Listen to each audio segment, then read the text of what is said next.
Good morning. When I roll my eyes, I close them now just so that I'm not obvious that I'm rolling them. You close them and then roll them in your head? Yes. It's meaningful to me. It's better, I guess. All right, what do you got? Oh, let's see. Saw a couple different things over the weekend. Did you know it's apparently now embarrassing to have a boyfriend? Of course. This stuff's so dumb. The depopulation of the earth and the infertility of women and the eroding of the nuclear family, and then boyfriends like, I see an end. I see what you're doing. You want to have no babies because you love trees and the humanity needs to be the expense. And let's save the trees and the weeds and all the other stuff. Yeah. Now they're saying it's chic to be single. Yeah. If you do have a boyfriend, don't post about him online because it's embarrassing, especially if you break up and now you've already posted. Do you think our culture via social media influences articles that are written?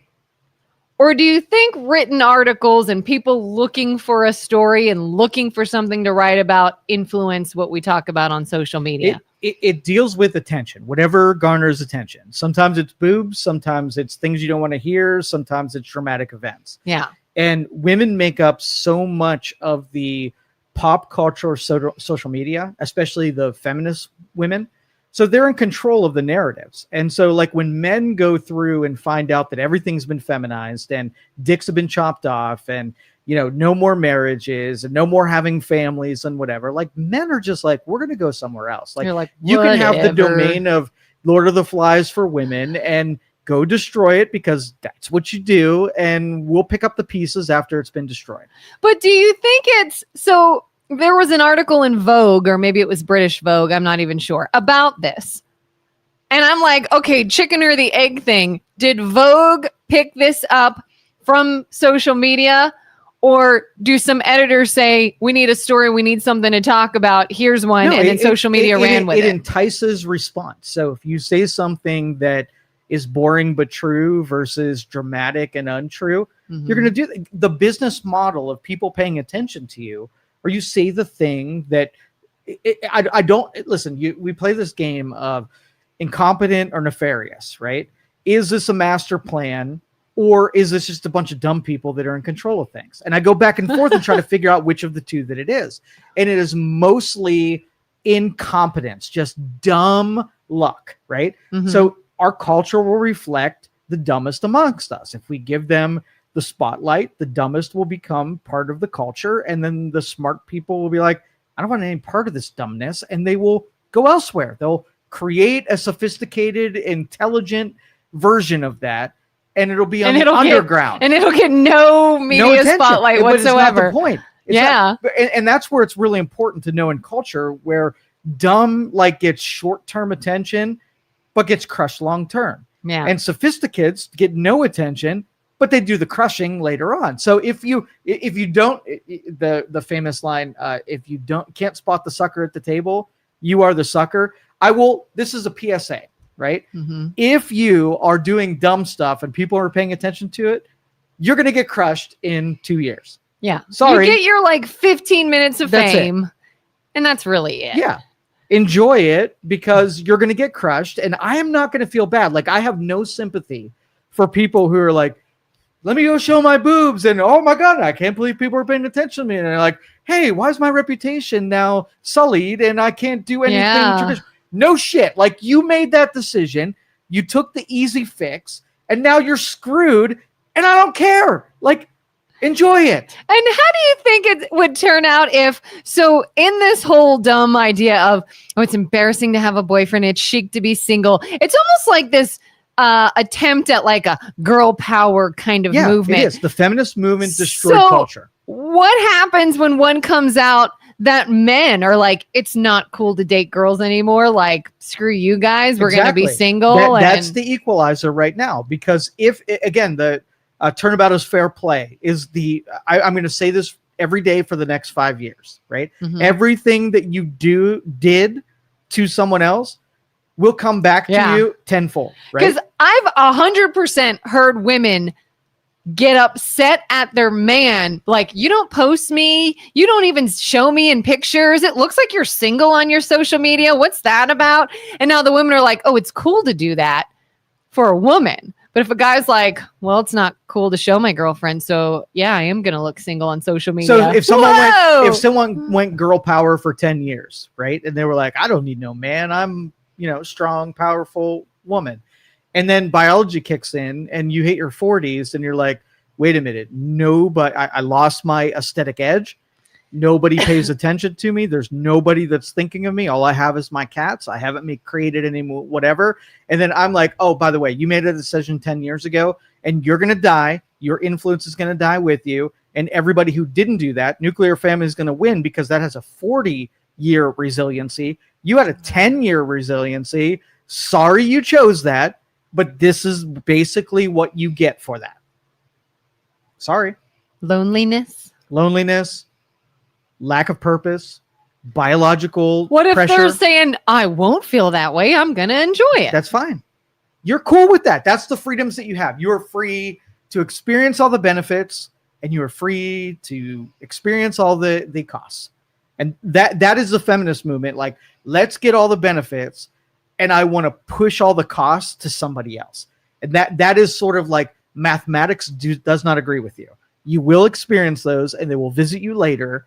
And nobody, like, it's not empathy that's making me, take the cat lady who said men are stupid. And now all of a sudden they're like, I'm in my 40s and why won't men pay attention to me? That's probably because you demonized them for the last decade. And I don't feel any kind of sympathy for you in the moment. Like, maybe when you were trying to sort through your feelings at the time, like I would have some sympathy because you're trying to figure shit out. But you were certain and you were sure that you had good math. I could have told you that your math was terrible. And the short term, I want to get a face tattoo. Like, it felt good in the moment. Really good. I would tell you, hey, down the road, you're probably need to consider that maybe when you're out of the 20-year-old deal, that face tattoo is not going to pay dividends 40 years from now. And then 40, like, I got all this attention when I had it, and I made all this money when I had it, and I had all this prosperity when I had it. When you're 30 and you're like, oh, it's not kind of working for me anymore and feel sorry for me. F you. If you would have taken the benefits when you were experiencing it, like, I'm not going to accept these benefits because I don't want that extra attention. If you bring them in and then later on you're like, oh, why are the costs so high? Like, this is unfair and I am the victim of it. And I'm going to say, wait a minute. You took advantage of the freedoms to get the face tattoo. You took all the benefits of having the face tattoo. And all of a sudden when the costs come around, you're like, student loan debt? Why me? Like, how dare you? You seem pretty passionate about this. This is my sweet spot because, like, all of the wisdom of all of the ages going back 2,000 years, like, the wise ones will tell you that your decision making should not be impulsive. And when you go impulsive, I don't really care. Nobody cares if you go impulsive. But it's only when you take the wisdom of every generation before you and discount it like that doesn't really matter. And then all of a sudden in the future, bring that wisdom back up and think you're a victim of the wisdom that everybody would have told you about in the beginning, but you didn't want to listen to. That's where we part ways. And that's why I say guilt and shame should be part of culture's best weapon against really bad impulsive decisions that people make, is that, we're going to hang it over your head forever. We're going to throw it in your face forever. And so really carefully consider the decisions you make today, because the rest of us are going to say, I told you so forever.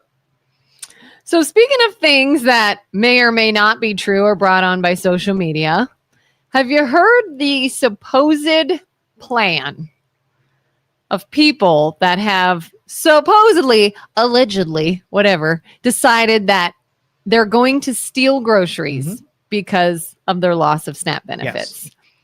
And I can't tell if this is an actual thing or if it's rage bait because it is so ridiculous. Yeah. But it's true. But people are ridiculous. It's true. So have you seen the videos and supposedly people posting about stealing and running out of the grocery stores? And I did see one that somebody said, this is AI. This is for entertainment purposes only. And then I saw another one that looked real, and everybody was like, "You're dumb. Your vehicle license plate's literally in this video. Like you just showed everything we would need to catch you. There's nobody chasing you out of the store." So some people are like, they paid for these groceries. This is just social media content. How do you feel about this whole idea? Again, if you study history, you know what. Okay, so let's just say you have a completely integrated economy, right? You have people that are poor, people that are middle class, and people that are rich, right? And there's enough of them to sort of diffuse it. You can move from poor to middle class, and move from middle class to rich, and move from rich down to middle class, right? You have complete ability to traverse those different things. As time goes on, you have this wedge where it gets harder and harder. It's almost like you run a marathon and you have people of every different talent and skill set in the marathon. Well, if you have someone that runs a 7-minute mile and you have someone that runs a 15-minute mile, the more that you get a separation between the people who can run really well and the people who run very slowly, you have no common binding between those two groups. So the rich don't really have to fear rich people. Rich people have to fear the pitchforks and torches that come for them after they think, like the poor people look up to the rich people and say, there's more of us and we're going to burn your castle, right? We're going to carry it in. You're the evil one, and nothing is going to stop them from happening. So if you become super wealthy, half of it's preserving your wealth and half of it is defending against the pitchforks and torches, right? And you have to know that going in. That's part of the responsibility, the dichotomy between the polarization of different economic features, right? And so, like, let's just say AI comes into effect, and everybody who understands AI and the tools that generate from it, you have an extreme advantage. And you have everyone who doesn't, or like swears it off, I'm not doing AI. Well, the opportunities that are afforded to people who follow the technology are going to be immense. And everyone else is going to be like, we have nothing. Like, I can't open my car. I can't get a job. I can't do banking. I can't participate in the economy. I'm going to grab my pitchfork. And I am a force that will be represented on sheer numbers, right? If 60% of the population are pissed off, right, and all of a sudden are at an extreme disadvantage, the people who did figure it out have to defend against the people who just decided not to. And that is a metric that has to be entered into the equation. So it's so long, like, let's just say 10% of the population say, I'm not doing digital record keeping. I'm going to do everything paper. Okay. Wise people would say, yeah, you probably don't want to do that. And it's a disadvantage because eventually you're not going to be able to participate in anything because I'm going to show up to make payment and you're going to accept something that I'm not even really able to give. Yeah. And then you're stuck. Right. Yeah. But again, with the divide between those two ensures that who's going to win in this battle. If all the poor people stepped up and said, we're just going to take our food, we don't care if you're going to give it. If there's enough of them, they win. And it's so long that the media and that messaging insulates those people from repercussions, they're going to absolutely do it. Yeah, because my first thought in this is, do they honestly not see how dumb of an idea this is when you're like, oh, well, we're going to steal food because I have to take care of my family? Who's going to take care of your family when you're in jail? So it doesn't even work out for you. But if there's a million of them, how are they going to put everybody in jail? And then I think to myself, I was like, oh, go look into churches, look into food pantries, look into resources that can get you food legally and you don't harm yourself and you don't put your family at risk. But is it something they want to use as a weapon? Like I logically, and maybe some of them are dumb and they don't look at it that way, but some of them are like, I realize this is a risk, but I want to be a risk to make them give in. If they, being people in Washington that are continue the shutdown, well, now you're going to face higher crime rates until you do something about it. So I could see them sort of weaponizing it. And then some are just dumb and the Democrats created this because they created a dependency system. Okay, let's just say you had a small city, right? You had one grocery store. and everybody used the grocery store. They went and shopped things. But let's just say 20% of your population said, this grocery store is too expensive. I'm just going to steal everything. Right. So they all decide that they're going to go and steal anything. And the grocery store is like, well, we can't do this. I mean, most of our inventory is being, stolen. I can't make money doing it. I can't pay my employees. So we shut down the grocery store. What happens in the city when a grocery store disappears? Right now, not only do the people who are willing to pay have to go elsewhere, but those people who were stealing now have to go elsewhere. So this sort of has sort of like the chaos theory to an exponent, that this is not a good, like, a bunch of people warned. And that is sort of the theme of this. Like, everybody gives wisdom warnings that if you do this thing, it's going to be really bad. And when they happen, you say, I told you so, but it doesn't matter, because now your culture and your civilization is actually destroyed by the people that you enslaved with public assistance and whatever. So it doesn't even matter. So let's just say we have 12% of all citizens are on some kind of public assistance. All right. Do you think that's a high number or a low number? 12%? Yeah. Feels kind of low. You think it's low? I don't know. I honestly don't know. Is it low? I think that's high, like super high. Are you talking about what it should be or what it is? Yeah. So if you have, I think it was 160 million total households. There's 390 million people. Yeah. And if 43 million of them are on some kind of public assistance, that means that they don't have to go to work. They get a check. They do the grocery shopping. They live a normal life with public assistance. Yeah. So you have to decide what your standard of how healthy is your culture. If 12% of you don't participate in the normal frictions of the economy. Oh, I see. A high for what it should be. Not, I thought you meant like, is that so what it is? If we decide, like, let's just say everybody that goes on public assistance, should public assistance be easy? No. Okay. So if you went on public assistance and I said, hey, here's the deal. You need some food. I get that. You need some food. I'm going to take someone who doesn't need food, and they're going to be your accountability partner. They're going to visit you and give you advice and give you the math, so that we don't want you on public assistance. So let's try to get you. So it's a short-term thing where you no longer need it. Yeah. And your accountability partner is going to help you absolutely get there, versus where I'm going to send you checks.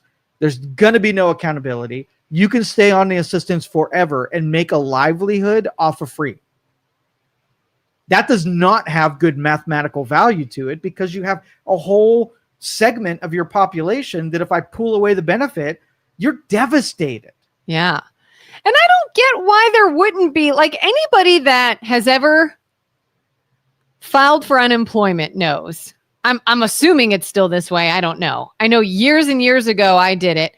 You are required, like, every week, I think it is, to show that you've tried to apply for 3 jobs. Every single week. Here's 3 businesses I applied at. Here's 3 more I applied at. Here's some interviews I went on. They want to see that this isn't just your only game plan, that you're working to get off of this. Do we not have that for other benefits? That's bullshit. That doesn't work, because you know how many people have showed up for an interview and they said the things to make sure that I didn't hire them, only because the prerequisite is that they had to do that to keep receiving a check. Or, hey, I know that you work here. Can you just say that I applied, even though I didn't? But I want a judgmental asshole to be your accountability partner, so that it's not made easy that you keep receiving that benefit, because it's no longer a benefit or assistance if all you're doing is trying to make the gravy train never end. If your job is to stay on it rather than get off of it, it's only... it is capturing those people into a system forever. Like I would say, a couple people have floated the idea of making every assistance 30 days limited, no matter what. And give the 30 days, no accountability. Hey, you got in a bad spot. Let's help you. But if you go 60 days, it gets harder. If it goes 90 days, it gets even harder. And 120 days, you have a person that's looking over your shoulder, that's judging you and helping you make decisions all day long. Yeah. And it shouldn't last longer than 120 days, no matter what, unless you have actual circumstances in your life that prohibit you from participating in the actual economy. Yeah. And the thing is a lot of people want to take this as like, oh, you're being mean to those who need assistance. Oh, you're being tough on them. Put that thought aside. Why do you want to be captured by the government? When we sit here and we have conversations like there are people that are going without or may potentially go without food and suffering. Holidays are coming up. They're suffering. How are they going to provide for their families and feed themselves? And all I can think is we are the United States of America. It is 2025. How are we in that position? How have we allowed our citizens to be held hostage by our government?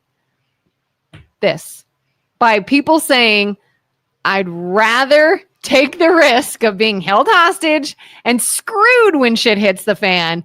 And then the rest of the year, when we're not shut down, I can get whatever I want and not have to do anything. Well, this is evidence where it takes us a crisis and people suffering in order for it to do something about it. Like we could have said, whenever there was no problem, there was no budget crisis, no chaos, we could have said, hey, there's 43 million people on assistance. Let's try to get some of those people off and do it gracefully and do it with precision and scalpel rather than, axe kind of thing.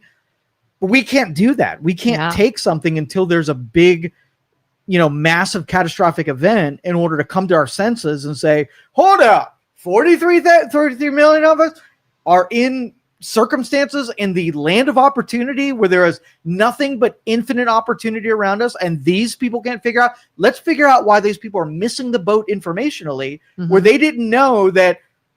This goes back to an earlier deal. We tell high school students that there are three major things that give you a 95% chance of success, right? And we can't get over the telling them when they're 15 years old that do these three things and you have a high probability, without us saying, that's not fair to them. We don't indoctrinate them, because the Democrats want to create more of the people that are dependent on a system because it's a free ride to everything's free and everybody takes care of you. And people like you and I that say, all right, government's terrible. They make terrible decisions. Do not ever become dependent on someone who will leave you out hanging out to dry, right? But we won't use that as evidence that don't do that. That's like, no, we need to spend more money and take care of and coddle these people more instead of like, oh, they're a bad sugar daddy. Let's not do that. Yeah. So Julie says 75% of SNAP recipients are children, disabled, or elderly. Why is it children? A child didn't birth itself and go on SNAP. A child had parents, possibly unprepared to have children, and now they have a generation of this family, what they will call curse of poverty, that they can't ever dig themselves out of. Because they didn't follow the first three rules of success in life. They picked multiple sexual partners, had unplanned pregnancies, no dads, the nuclear family destroyed. That's an indictment on secular philosophy, not in nuclear conservative philosophy. Yeah. So now if you do anything about it, you're a jerk that wants to hurt children. So, all right. So let's just say we say the government's not in the business of helping people eat, right? We're just out of it. Like no more free government money for people to figure things out. So we have a bunch of people who have to figure it out for themselves. What's the most likely outcome when you have 43 million people that now see that there is food at Walmart and they don't have any for themselves? What's the most likely outcome? Apparently it's theft. Planting a garden's not an option. Going to your church and getting someone to impart some wisdom upon you is not an option. It's if I don't get the free, I'm going to force the free, and I'm going to hold you hostage for what I think should be free. And I'm going to record myself doing this on my free cell phone. Yeah, right. And post it. And but again, it's a blemish, not because people aren't charitable. It's because the government got in the business of charity and does it improper and not great. But if on my timeline this weekend, I saw anything, it's that the churches and civic groups have spoken. Yeah. They have set up ways. And I would love it if you walk in the church and say, I used to get free and I don't get free anymore. Can you give me some food? And they say, I've got a little office over there. Let's talk about like making sure you're never in this position again. Yeah. And bringing some mentors in and judging the decision making of people who end up there. Maybe you take 50% of the people that all they need is some guidance. They need some wisdom, and taking away the carrot of creating a I'm going to give you free shit so you vote for me mentality into, hey, you're a human being. You've got unlimited potential. Let's convince you that you can do these things instead of you're just in a victim class where you can't do anything. And let's start guiding your decisions a little bit, making better choices. Yeah. And our church was telling us one time they had some sort of organization set up or that they were working with, and they were there to help people with bills in a time of need. And they said somebody could come to them and say, this is a utility bill I have this month. I cannot afford it. I've fallen on hard times. We hear you. We're going to pay this bill for you this month. If you come back again the very next month with the exact same bill, we're going to say, what happened to the money? What happened to this? Like, we didn't even give you the money. We paid it. This was paid. How is this late again? Like, we're going to have a conversation. We're going to do some financial counseling. We could still help you, but not without some guidance, because you're in a rut. And what happens if you don't have us anymore? Yeah. You die. We want you to be productive and able to survive on your own without being on the teat of government. That's really the... Yeah. It's crippling the people. All these people on the far left want to say, you're a bad guy, you're a bad guy, you're a bad guy, when you take away all these things we need. And none of them want to see you're crippled. We are crippling you by allowing this. If these children have parents that don't know any better, and so all they know is the government feeds me and takes care of me, what happens if their parents die? You've crippled the children. There is no hope for them. No survival instincts whatsoever. Yes. And it's like, that's the cruel thing. That's the unhelpful thing. Nope. Don't want to see it. Don't want to hear that, because it's easier for me to just have someone else take care of me. When that generation of kids grow up and they've been indoctrinated into the free, check at the beginning of the month deal, they're going to expect that. And they don't even know. There's a blind spot of like, a kid coming out of high school and thinking either they're going to hit the lottery or they're going to go make a living for themselves. How much ambition is in a kid that has been told their entire life that the system's working against them, they can't make it, there's no opportunity ahead of you, and you better just go get your check because there's no other option. Like, I think that's psychological trauma for that kid. Nobody should tell a kid that they can't do and whatever. And how do you live it's that abuse. way? It's absolutely abuse. There's a few. All right. Democrats created Social Security, which is a scam. Medicare, which has some basis. I think it needs some more controls to make sure it's not abused. ACA, which is a bigger scam, the biggest freaking scam. And sick leave. Sick leave is not necessary in our public life. You know what people do? They go out and get jobs and they make money. And when they're doing service for other people, you pay them. And when they're not doing service for other people, you don't pay them. And if you're like me, maybe one day I'm going to get sick, right? Yeah. So you take the money when you're being paid and you stow it away in a shoe, right? You put it in your shoe. And then when you get sick, you're like, I'm just going to pay myself because I'm going to save some of it. I'm going to take my shoe money and I'm going to use that to pay my bills. I'm going to be able to be a good steward of when I give value, I get value. And I'm not going to force somebody else to give me value when I've given them no value in return. Dumb question. What's ACA? Unaffordable Care Act. The UCA. Yeah. That allows premiums and health insurance to go skyrocketing because it's subsidized by people who aren't them. So insurance companies could just say payday and keep raising costs. And the end consumer doesn't realize that their cost goes up because the government's footing the bill. Yeah. But if consumers got pissed off and they decided that the costs were too high, they can force insurance providers to lower costs because somebody else isn't paying for it. This is the magic formula. If you get somebody else to pay for something, dad's paying for the Red Lobster, then nobody at the table cares what the costs are.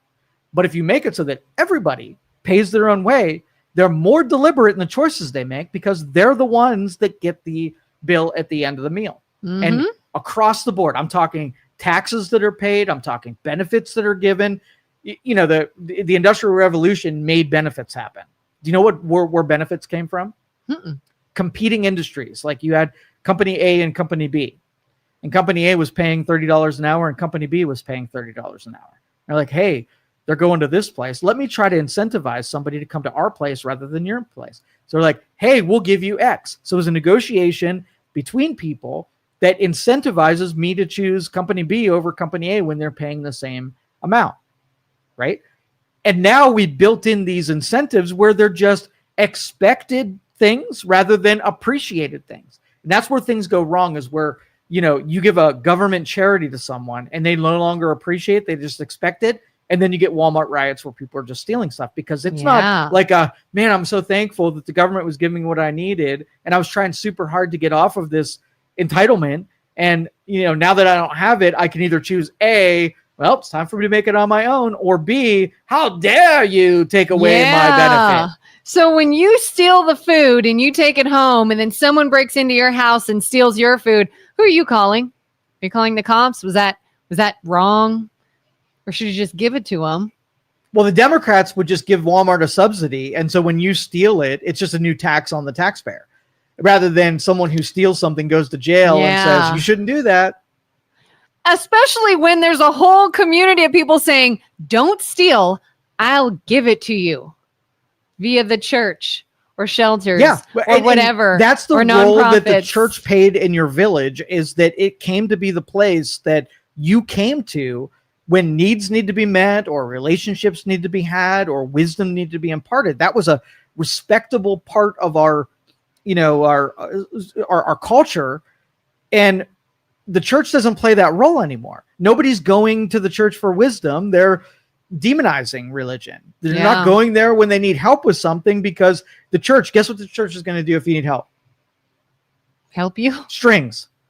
Lots of strings. Oh. Because you're going to ask for help once and we're going to give it to you, but there's going to be strings on it that make you do different things so you don't need our help in the future. Because the church will then be, you have a 12-person lifeboat. And if you have 120 people that need a 12-person lifeboat, you have to make sure you have less people that need the lifeboat, not necessarily build more lifeboats. And the government just builds more lifeboats because it can print more money. The church is like, we have a finite amount of money that we have to spend, and we have to make sure it does the most amount of good. So it is better for us if you don't need us, and it's better for you if you don't need us. Government works the other way. Like, government's like, oh, voters? You mean if I give them money, they're going to vote for me? So they want more people in chaos to be in the water. And it's like, we can make as many boats as we freaking want. Yeah. Julie says, those damn Dems. Yeah. Dems equal bad at math. And that's why they're always at odds with me. They don't solve a problem. They create infinite Is it bad problems. at math, or do they know exactly what they're doing and that is their game? Oh, I'll hear that argument, because conservatives have given in to the bad math of Democrats for my entire lifetime. Yeah. So it's like, hey, let's do Social Security, where it's a Ponzi scheme where it includes perpetual growth in population in order to be successful. But if we get a decline in growth, it's going to be in really bad spot. And then you got a bunch of really smart people who are like, yeah, let's just plan on exponential population growth. Let's do that one. Yeah. What if it contracts? We'll figure that out when we get it. And they're like, okay, bad math. And it's not like Kamala Harris just did a long interview. I don't know if you saw this. She went on, it's Diary of a CEO, something Bartlett is his name. Long 2 hours, something long podcast interview with Kamala Harris. And I had to skip through it because some of it was just too cringe. The puppy that lost her way? Yeah, like it was just too... One of the things she said is she believes we should lower the voting age to 16 because these young people are passionate about these issues. Cue the clip of Kamala just a couple years ago saying people age 18 to 20 something are dumb. Her words. They make bad decisions. That's why they have to live in dormitories. They have to be taken care of because they make bad choices. So why would she now be saying that age group is dumb? Let's lower it even more to people make major decisions because, they're passionate about these issues. We can manipulate them. We can make it all about emotion. We can promise them free things and that their life's going to be easy, and they don't see what we're doing. Okay, so let me role play with you a little bit. Let's just say the Fliss household had a family meeting and said, listen, it's required now that we bring in an outside decision maker in our household, everything from the finances to things that we do. Now, what I want you to do is we're talking as a family. I want you to create some standards of who you think would make really good deciders in our household. Okay. So what would the prerequisites be? Because you then have to live for the decisions made by whoever you bring in or a group of people to bring in. What would be sort of like good ideas and bad ideas? Let's create a little bit of a contrast. Are you asking what characteristics is that person? All right, so let me give you a hypothetical. So let's just say we want to bring the decider of where we eat every day, right? We could use help with that. Okay. So what would be the prerequisites and a good decider deciding what the Fliss menu was for that night? Should we bring in 16-year-olds? Probably not. No, because you'll be eating Chuck E. Cheese every night of the week and Sheets and Canes and fast food. There's some downside to that. Yeah. So who should we elect to be the menu decider in your household? We should probably elect someone that knows about nutrition. Okay. If that's the priority, if that's the goal. Yeah. Okay. What's good to eat. Someone who knows about money and the cost of things and what it's going to cost us to eat certain things. All right. What about financial decision making?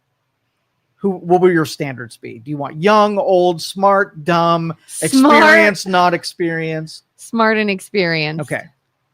Now, what about deciding things where the people voting, like the Red Lobster meal, don't have a hand in paying the bill?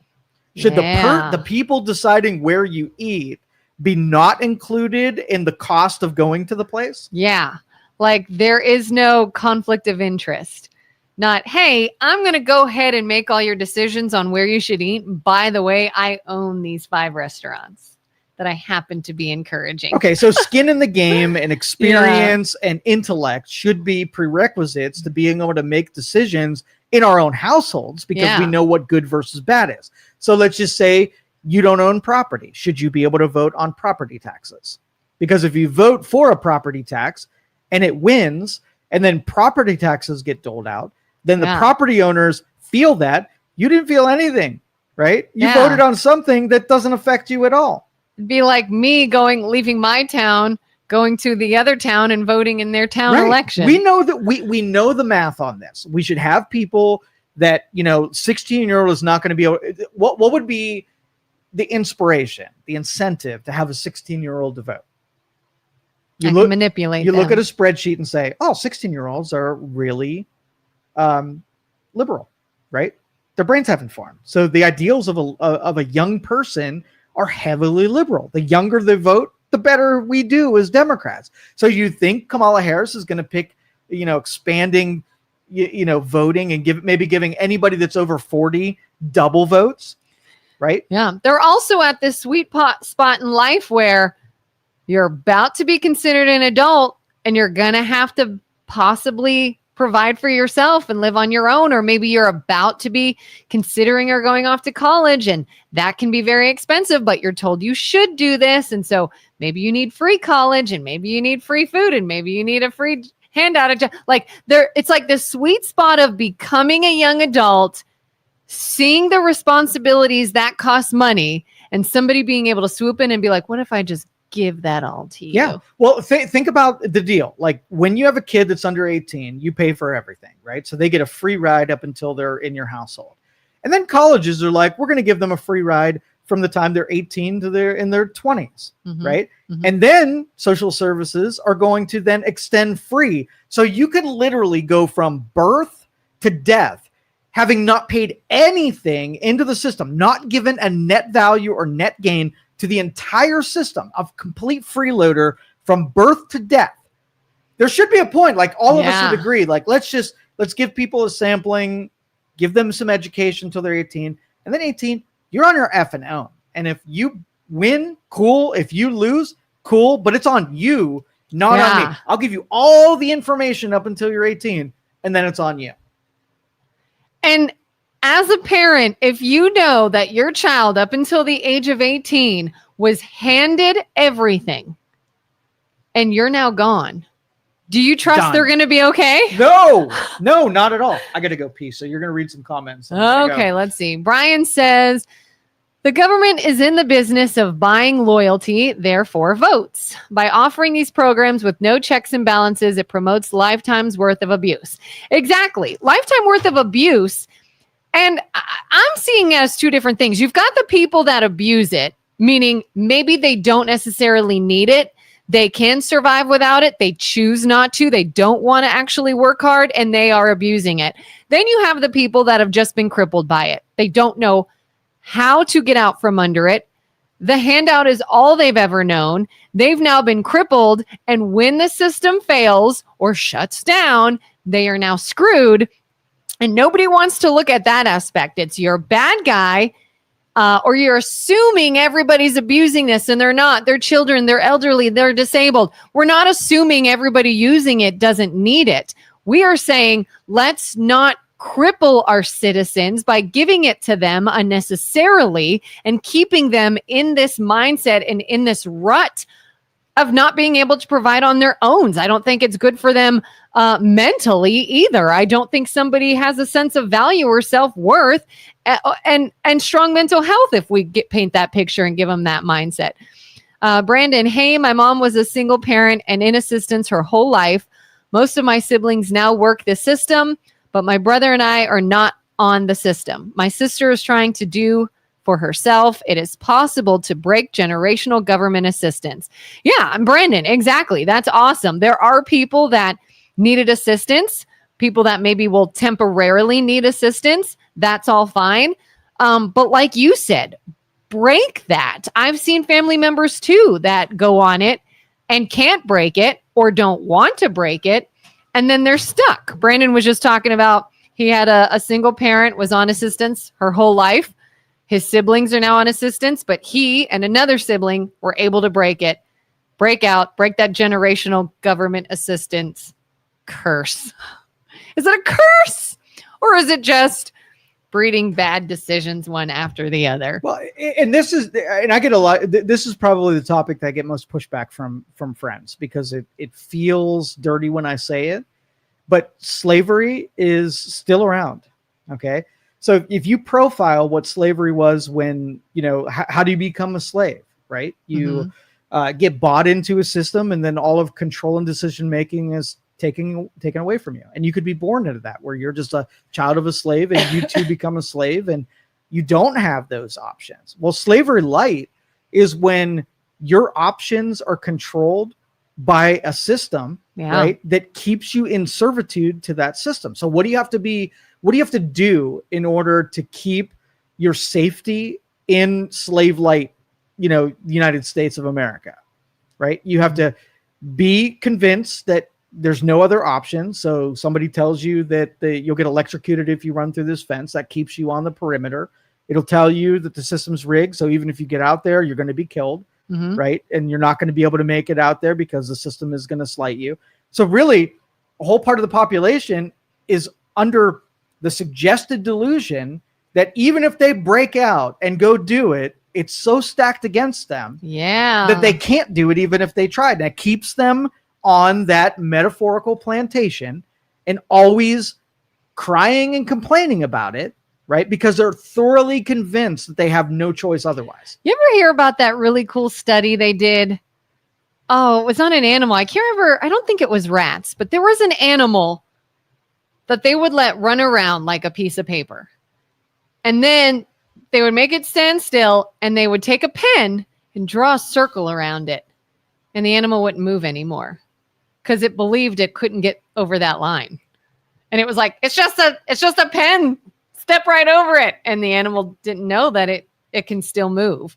It's sort of like what we do is social control. You can't see past this. We've already told you can't do it. That's all you know. And now you're ours. Yeah. And thankfully, it's not the majority of people who have been coaxed into believing that there's no other options. Like I can get in front of a microphone and talk to 1 million people and tell them that there's nothing holding you back except for you. Don't listen to the people who are telling you can't be done.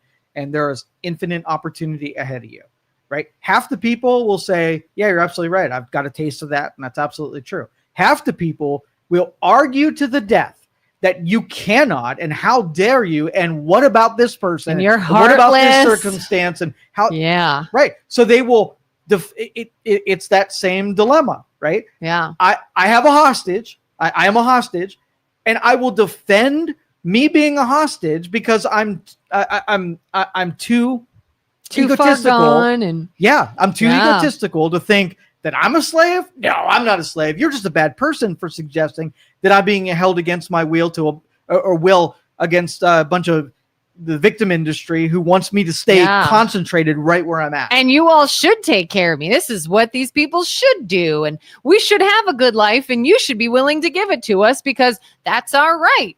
And it's like, not a good life. Yeah. You're stuck and you don't even know it. In principle, this is the Super Bowl of anybody who believes the way that we do and churches do, that people need to be individually accountable for their decision making. They need to tap into smarter people than them in order to impart wisdom so they make better decisions.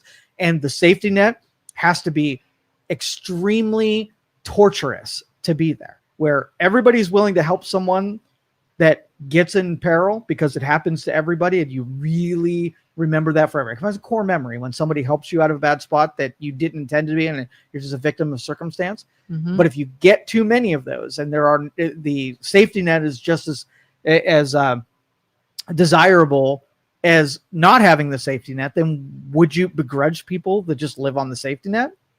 I mean, it's comfortable there. Yeah. Why would you not want to be there when you don't have to go to work instead of going to work? It's comfortable there until it's not. It's comfortable there until you're in a situation like we find ourselves right now. That's why I say it's a sweet spot, because it doesn't happen often. In my lifetime, maybe once every 4 years, that the freeloaders will get uncomfortable and they'll have to question whether or not they want to stay in the freeloader mode.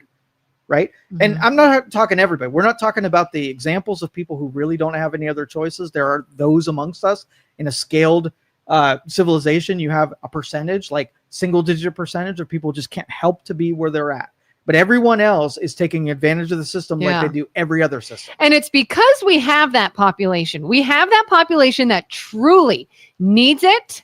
This is what it is for. Then everyone else needs to be more outraged over the ones who are abusing it. Taking advantage of it. Because you want to cry all day, you being, and not to say you, Julie, but you did use the example of the elderly and everything. We could cry all day long that these people need it. They need it. They need it. You're right. You're saying they need it. We're saying they need it. They do need it. So where is your outrage over those that are taking it from them via abuse and fraud? Yeah. So if you helped your neighbor and, you know, like they were in a bad spot, they were like, man, I can barely buy groceries. And you said, here's $200. You didn't want to give the $200, but you were willing to give it because you're going to help. You picture yourself in that same situation. You're like, what would I love? I would love if somebody came along and helped me so that I could buy groceries. And then I took one pressure and anxiety off of me. Right. Yeah. And then I'm going to work really hard so I don't have to come to you for another $200.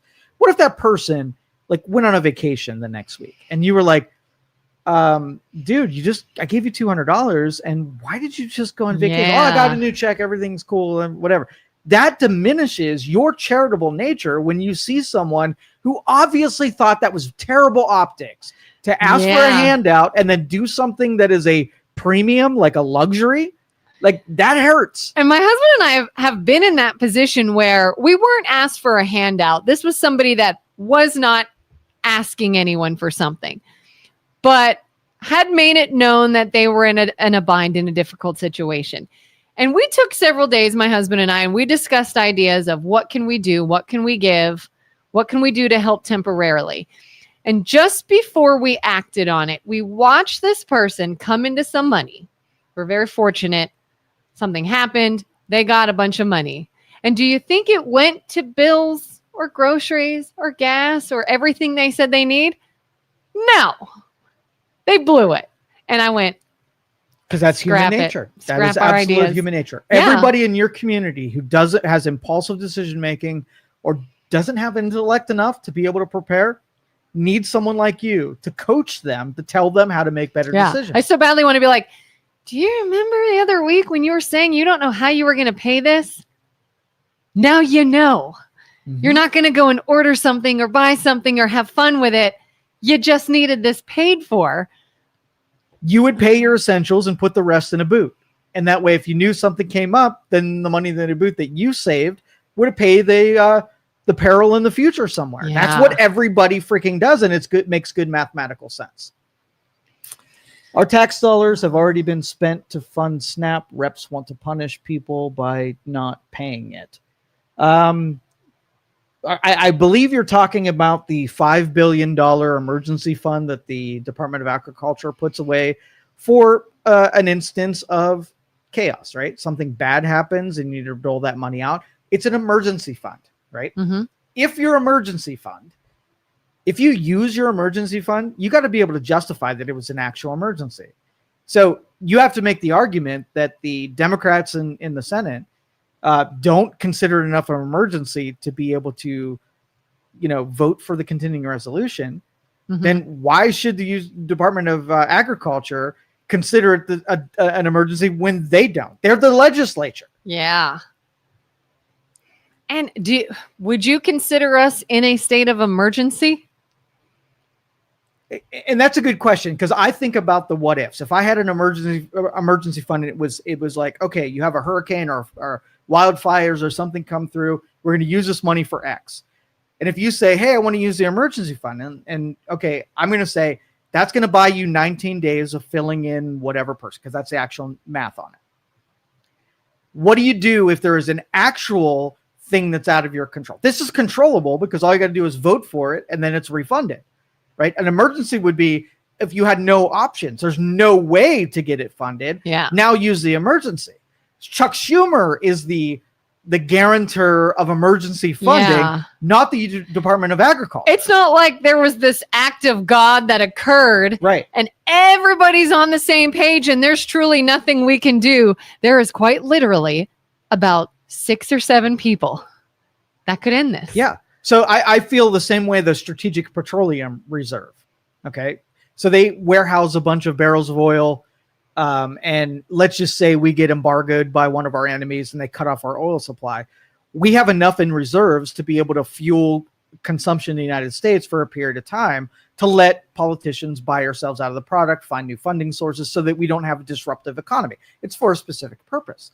Now, president comes along and says, gas prices are too high. So I'm going to use our emergency petroleum reserve to be able to lower gas prices. Then people like me are like, well, what happens if you use our reserves and then our enemy is saying, well, they just used our emergency fund. Let's hit them now. You're at a moment of weakness created when there was other alternatives to being able to do that, right? Yeah. So yeah, it's yes, you could buy us another 19 days, but I'm not sure that 19 days is a long enough, at the end of 19 days, then what?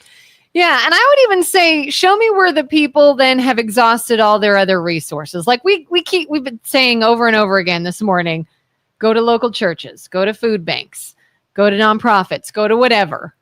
Show me that has been exhausted. And then maybe we'll discuss this. But if you've not even tried that, right? If theft is your first gut instinct and then asking your community for help is 2, 3, 4 down the line, not an emergency. Yeah. There are enough people, and I've seen it on my feeds, that care enough about people starving that they could go into their pantries and help people out. That's the way it should be. We don't outsource charitable giving to the government to do it because they don't do it well enough. Now's our time.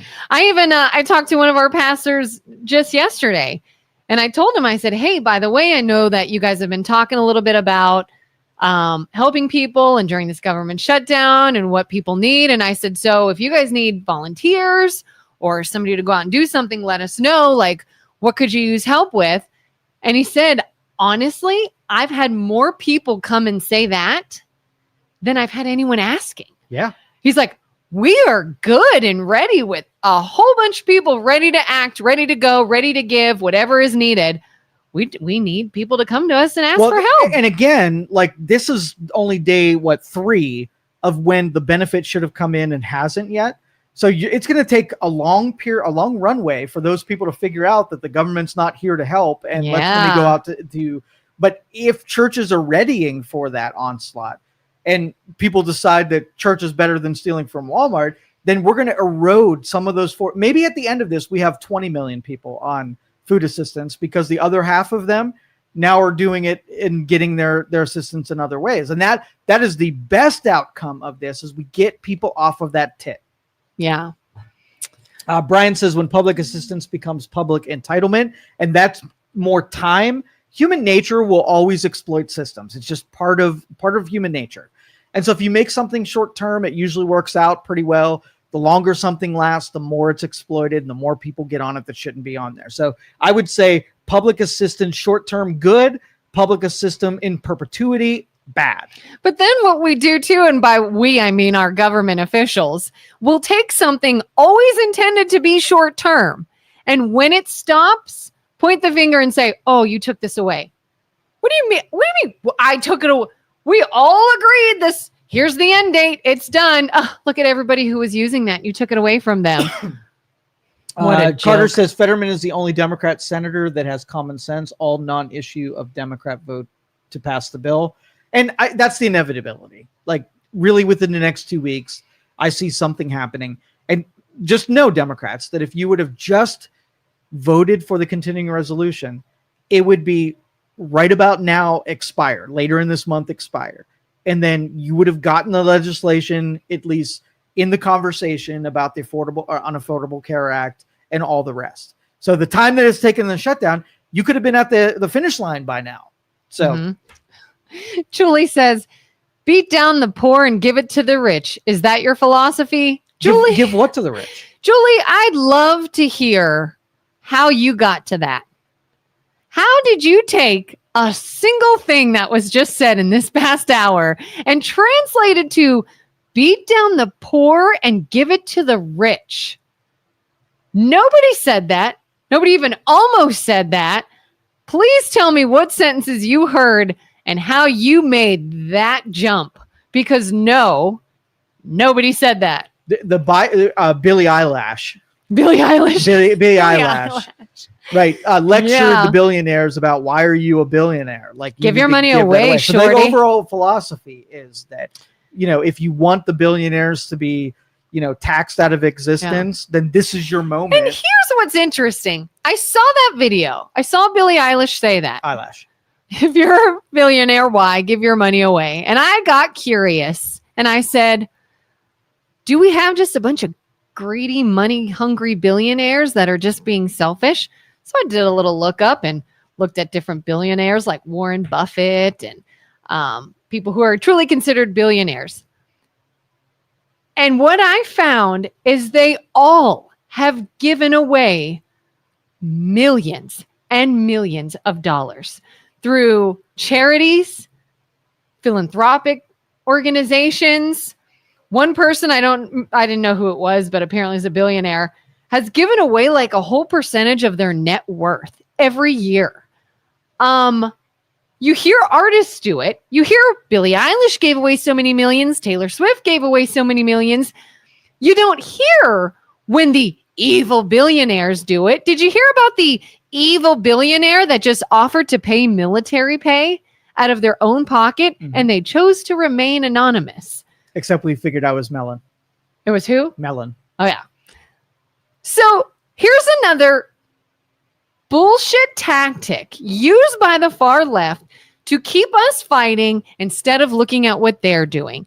Because all you want to say is everyone's a billionaire and they're greedy and they're taking all this money and they're bashing the poor. And I bet you've never actually met a single billionaire in your life and talked to them. And all I had to do was take 10 seconds on the internet and look up sources that tell me there's actually quite a bit given from billionaires, quite a bit.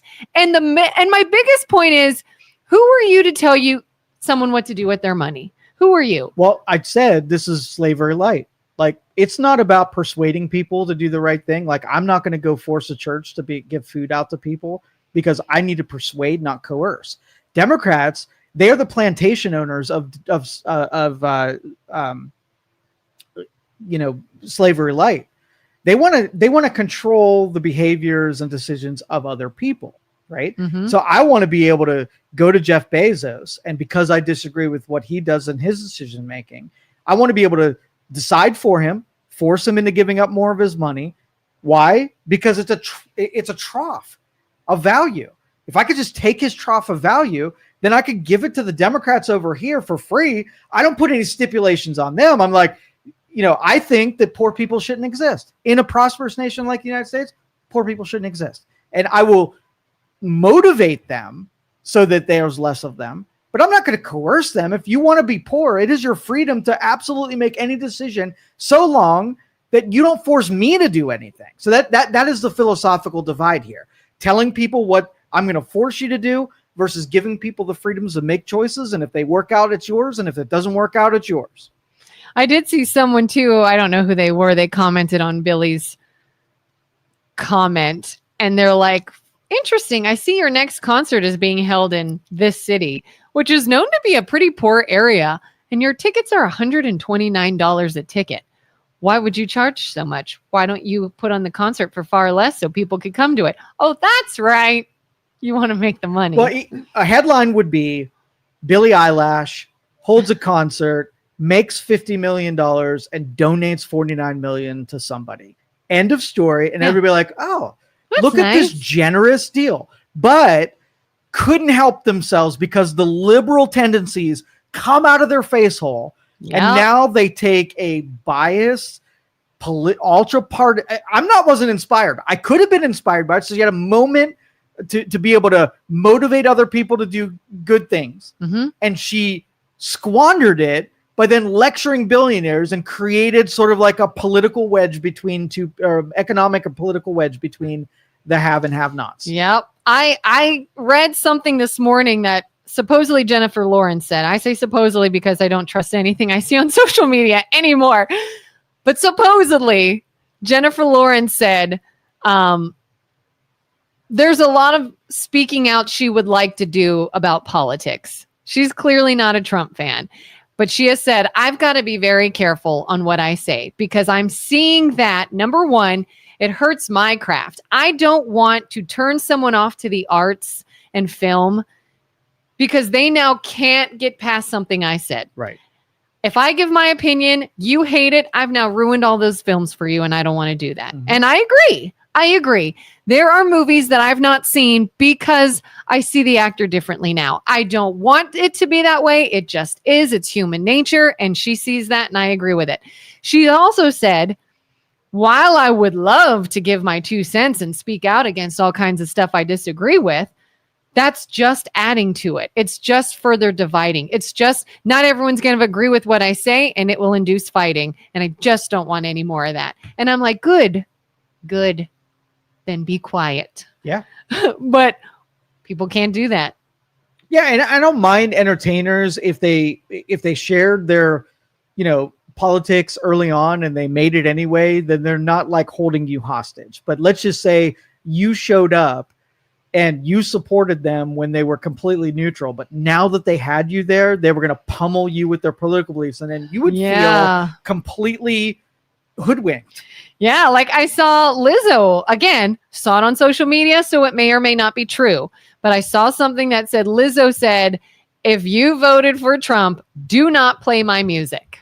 And I went, I liked you, Lizzo. I supported you. I was all about your terms accepted. Yeah, I was like, what the hell did we do? Like, why can't somebody be for a certain political person, idea, reform, whatever, and also support you? Right. Well, that's right, because we got to be. But she was comfortable in that decision. She felt confident enough to be able to alienate half of her stuff, and so be it. Those are her choices. Yeah. It's a risky game. Yeah. Let's see. Brian, did we read that? The government is in the business of buying loyalty and therefore votes by offering these programs with no checks and balances. It promotes lifetime worth of abuse. That's the Democrat playbook. If you looked at their playbook, it is basically use benefits to be able to create voters, use illegal immigration to create voters, control the media to create voters, control academic institutions to create voters. And so every one of those pillars of their existence is being thwarted by conservatives. So turnabout is fair play. So if you play those in one direction and they're played against you in the other direction, it's a balancing effect. You can't say, like, let's just say illegal immigrants, there was a poll done and 72% of illegal immigrants started voting conservative. How quickly would the Democrats bail on, I want a bunch of illegal immigrants? In a heartbeat they would, because that was their playbook. Yeah. Why is it that years ago Dems are all secure borders and don't let illegal people in and they've got to come in lawfully and all these different things, and now it's a bad idea? Like, what? Wait a minute. One group is saying what you all just said, and now they're the bad guys. Yeah, and I warn all of the Dems out there that it was a foolish errand. It was successful for more than a decade, but you guys are absolutely screwed at this point. Absolutely. Because if the Trump administration did anything, it was blockading the Democrat strategy for being elected forever. Yeah. Yeah. Julie says Walmart pays their employees so little that they need to be on SNAP. 25% of their sales are from SNAP. They made $170 billion last year. Poor Walmart. Yeah, and if let's just say you take, and this is like sort of like back end subsidy, right? Mm-hmm. If you remove that from the marketplace, like nobody gets free money to shop in Walmart. You know what happened to Walmart?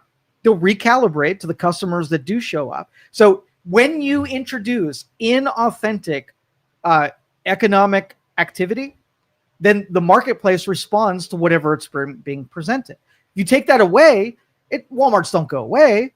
They just change. They're a different thing. So yes, they catered to the free checks that were coming through there. I don't think that Walmart employees are major constituents to the people who shop there, but you might be right that, if you have cheap products that people buy and you pay your employees because you have cheap products, that's an argument to be had. But I literally think that the economy needs to sort of have an underlying philosophy is let's take subsidies out of the equation. Anything that's inauthentic out of the equation. And let's get a real good handle on what real market activity is. And if we decide to put inauthentic stuff in there, fine. But no, that's what we're absolutely doing. So if you had agriculture, that 80% of all agriculture activity was subsidized by the federal government, you would at a certain point not know what the consumer base for agricultural products are because the whole thing is being paid for the government. If you rip subsidies away, do you think there would be pain? Yeah. But agriculture would respond. They would find, authentic marketplaces, like let's just say we did the ethanol revolution in agriculture. We wanted to create ethanol for the energy sector. So a lot of farms shifted over to creating corn so they can sell it to the government and the government can find a place in the marketplace. All inauthentic. Farmers would have never picked corn in that density, and they would not have been beholden to the government having that subsidy. So what would they have been doing? They may have been completely supplementing grocery store distribution or farmers markets distribution and been completely out of the corn industry completely if it wasn't heavily subsidized. So we don't know what it would have been like, but we have a chance, instead of every farm being corn and soybeans, because those are the two subsidized industries that they found a international marketplace for, maybe they start growing stuff that they can sell within 100 miles of wherever their farm is. And our complete grocery industry might be completely different if they would have done that 15 years ago instead of right now. So we have an opportunity to see what's real and what's not. Well, not without pain, where they're like, hey, I just dedicated all 1,000,000 acres of my farm to soybeans because you were offloading it to the Uganda to sell under government subsidies. Now what do? The next time I plant that field, maybe I'm not confident that you've got my back, Mr. Federal Government. Let me see where I could utilize this land and who I could sell to. That's maybe a grocery store that doesn't have to import lettuce from Florida that's deprived of nutritional value. Maybe I'm buying it from the guy down the road, and maybe we've made that whole thing solid by this point. Yeah. So I'm really looking forward to what the real economy looks like when you pull all this government spending out of it. Rip the Band-Aid. 100%. Brian said something. Not as much slavery, more indentured servitude. That's what I would call slavery light is indentured servitude for sure. Oh, I skipped a couple. Oops. Brian says, so for a multinational company that is publicly traded and also has shareholders who are investors and expect a return on their investment, where do you draw the line as what is and isn't too much profit? I don't think that's anybody's business what is and what isn't too much profit. What does too much profit mean? And golden rule in kindergarten, everybody learned, treat how you would like to be treated. Yeah. If you go out and take a risk, right? Yeah. And it works out, what is too much reward? Okay, you get up on a Saturday and you go sell candy. Yeah. Right? You took the risk of sacrificing your time to make 0 sales or 1,000 sales. Yeah. What if you make 10,000 sales that morning? What's too much success as it's applied to your I don't think you can have too much success. Okay. If you have a lot of success, what do you owe to other people? Do you owe people who didn't get up on Saturday morning and buy the candy and go out on the streets and have the risk of failure? No. I don't know. You nothing. Right. But again, the metaphorical trough is when that anybody has success, everybody who didn't get up that day and didn't load their bow and arrow and they didn't go out and hunt, all of a sudden are super interested in the deer that's in the middle of the village, right? Not being involved when it came to the sacrifice and the risk and the effort and the investment, but all of a sudden they're super interested in once the carcass is laying in the middle of the village. That's where I take exception to it, because nobody should be interested. The only interest that should be showed in a successful billionaire that went out and made it, or number one, is how can I do that too? How can I emulate what you were willing to do? So if Jeff Bezos set up 9 years in his garage making 0 money, not being able to pay his bills and created a bunch of debt, and then 5 years of losing money over and over and over again, and on year 6, he makes $1 billion.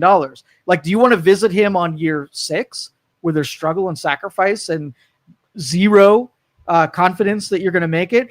Or do you think more people are going to be in line on that year number 9 when he made his $1 billion and want a piece of it?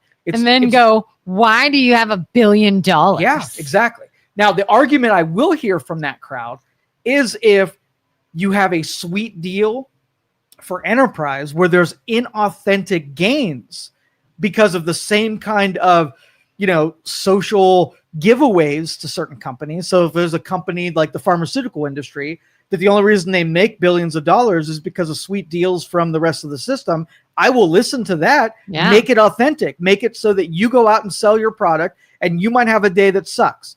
But if you force people to buy something and you indoctrinate people to buy something, that's inauthentic as far as I'm concerned. And those standards, that gaze should be pharmaceuticals first.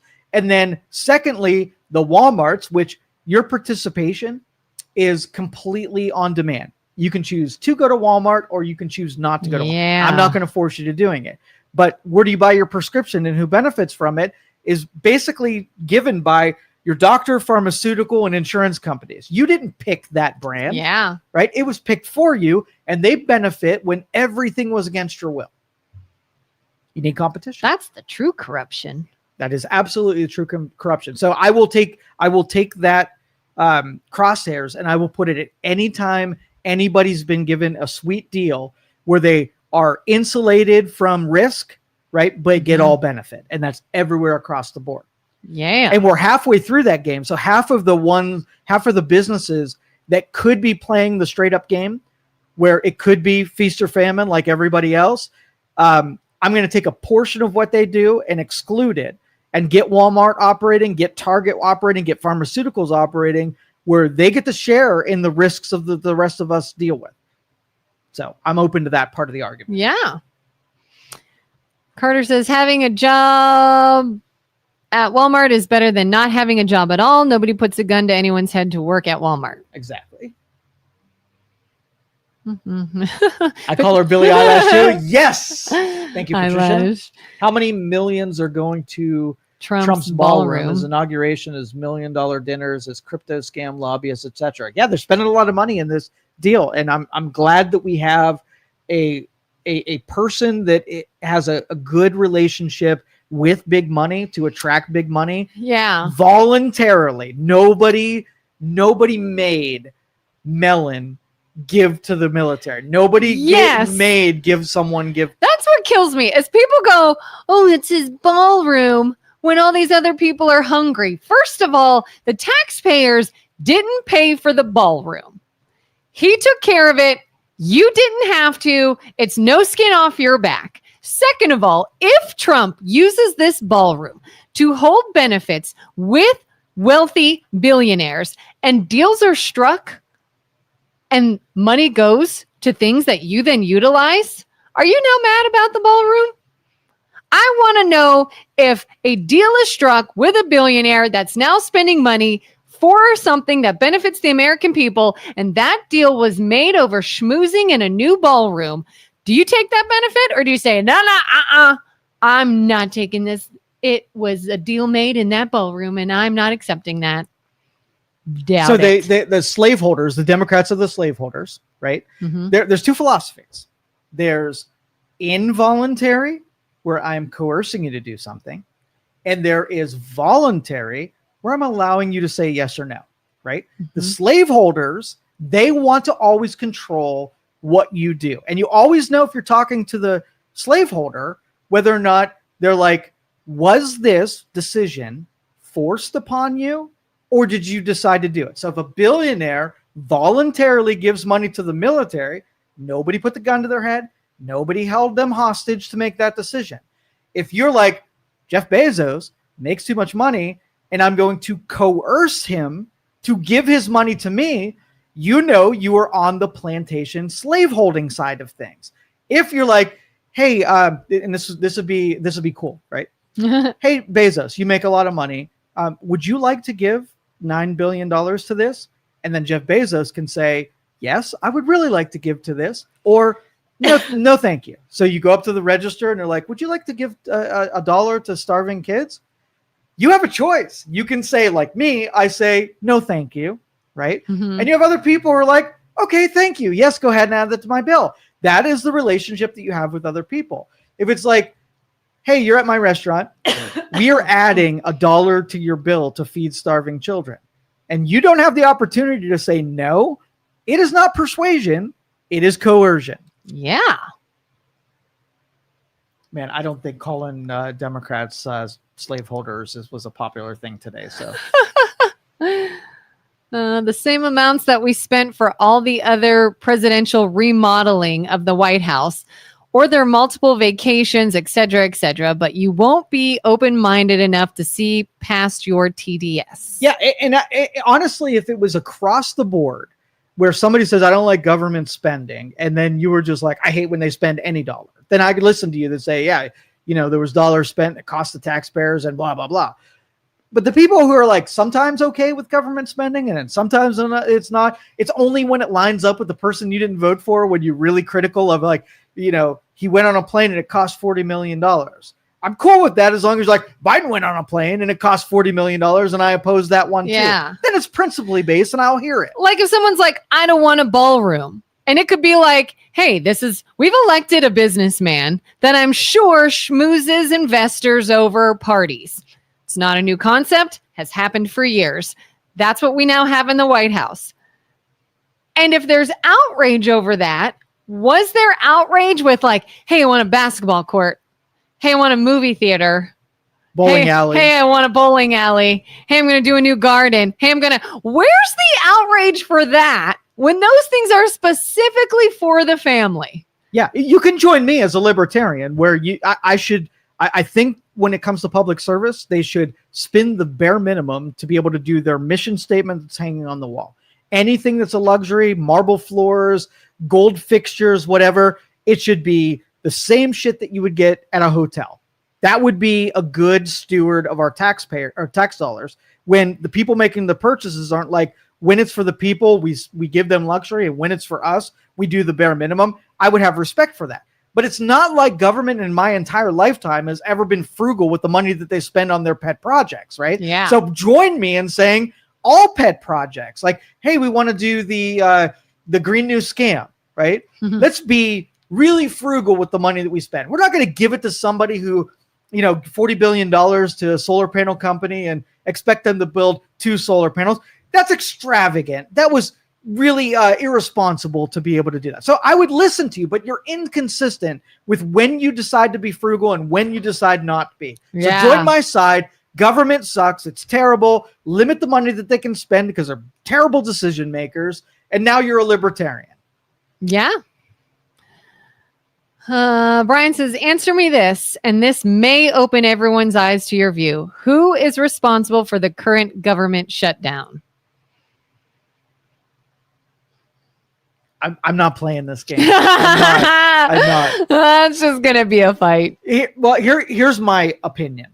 If the government shuts down and you notice, then we're doing everything wrong. That's the deal. This is a political game where Republicans shut down the government, Democrats. It's a dance that they're doing. And sometimes when they shut it down, they can hang it around the necks of one group and they can hang it around the next. And so I won't play that game. They're both shitty. We're hostages to our government. If they're really good at their job, then they are invisible to the rest of us. So let's just say private companies. So we have people in the board. We have a board of directors that can't come to an agreement, right? Mm-hmm. And they're responsible for making sure that parts get ordered, payroll gets paid, insurances get paid, pensions get funded, and everything. That's their sole obligation, is to make sure all of the liabilities that we all agreed to get done. So you have a couple people on your board that are like, you know what? I don't like this guy over here. He got newly elected. So what I'm going to do is I'm going to bring this company to a screeching halt. So there are 10,000 employees and there's 10 people on the board. And all of a sudden it's like, guys, you're not getting paychecks this week because those people over there are doing this. And then these guys are like, no. You're not getting paychecks this week because those guys are doing this. And then they're like, hey, we want to know, all of you people who are not getting paychecks, whose fault is it? And the people are going to be like, you're all fucking stupid. Mm-hmm. You're all gone because your only obligation is to make sure whatever you promised, you come through for. And right now you're all breaking that bond or that promise to us. You're not doing your job. So I'm not going to play your little game about who's more responsible. You're all fired and I'm coming in with new people. Board of director can be kicked off the board. God. Our problem is we can't do that. We are at the mercy of the board. Well, and we're their hostages. But half of your employees think that they don't have the ability to just get rid of everyone and start with a new board who takes the mission seriously. Yeah. And this was my favorite example. Okay, so whenever there's a school levy, I'll use Main Street School, right? Mm-hmm. And Main Street is like, man, you know what? We need some extra money. We got a little bit of a shortfall. We need some money. And then they're like, hey, how can we cut back on some funding here? And you look around and like, man, we're just at, we're not spending a whole lot of money here. We're not paying labor too much. We're not paying niceties. We're not doing sports. We're not overspending anywhere. This is a problem for the public, right? So of all the things that they can cut, you know what their first choice usually is? Busing. Why do they pick busing every single time? Why? Because you inconvenience the people and you have immediate direct outrage and they are super ready to now vote for whatever makes busing go back on the road. So it's a game that's being played. They could cut out the number of copies that you make or the extracurriculars or the extra, aides and payroll that they have to pay. But they don't pick any of those ones. It doesn't make anybody mad. They have to suffer the consequences of making those cutting certain expenses. But the busing will make the people pissed off. Yeah. And they're super likely to put pressure on whatever gets the buses back in there, and is a sure strategy to get what you want without having to make local sacrifice within your school. It's the same thing that happens in government. If you can get people pissed off and they put pressure on to just keep spending and spending and spending in the shortest amount of time, that's the strategy that we're experiencing right now.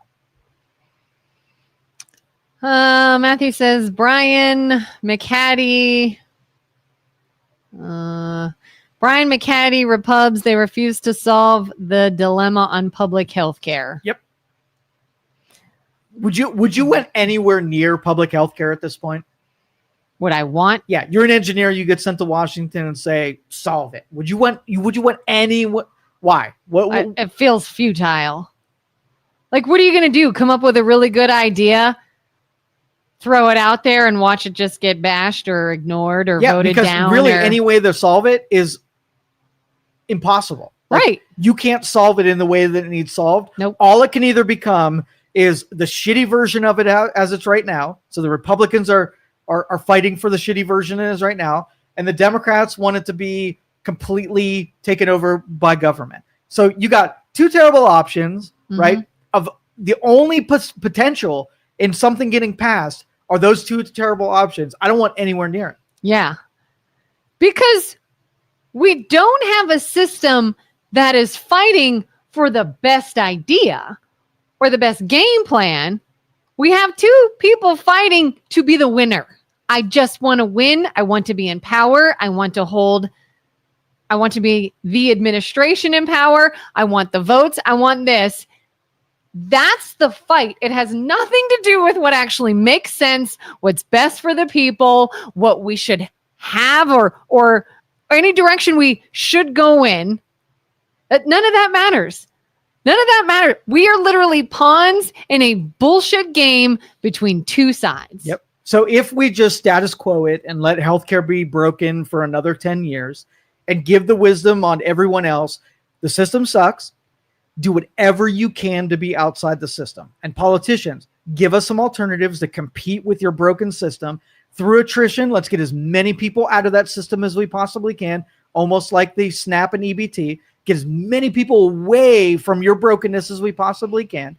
Then we will methodically cut out the broken pieces, only to be taken a market force system where people are directly paying for what they're receiving.